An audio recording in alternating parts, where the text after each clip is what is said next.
মানুষের আকর্ষণ তৈরি হয় চারভাবে: শরীর, চেহারা, যোগ্যতা আর মন দিয়ে। যে আকর্ষণ শরীর বা যৌনতা থেকে তৈরি হয় তার স্থায়িত্ব সবচেয়ে কম।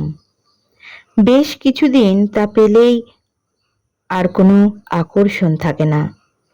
এরপর হলো চেহারা।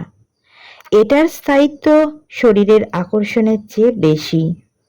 তবে চেহারা সুন্দর হলে আর সঙ্গী বিশ্বাসী হলে তার প্রতি আকর্ষণ থেকেই যায়।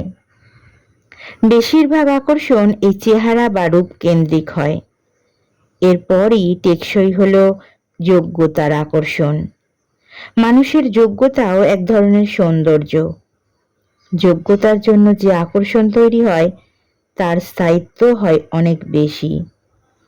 সবচেয়ে বেশি টেকসই হলো মন কেন্দ্রিক আকর্ষণ।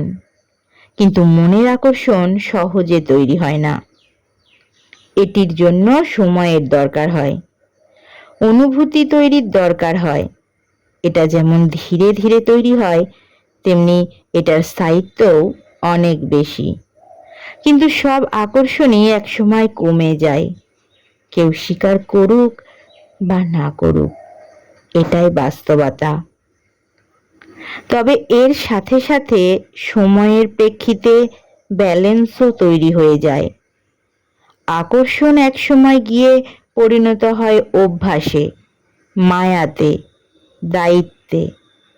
সেই অভ্যাসের কারণে, মায়ার কারণে, দায়িত্বের কারণে দুজন মানুষ বাকি জীবন একসাথে পার করে অবলীলায়।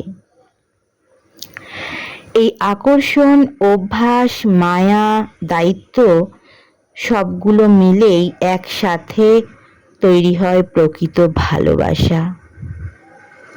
কণ্ঠে কৃষ্ণা।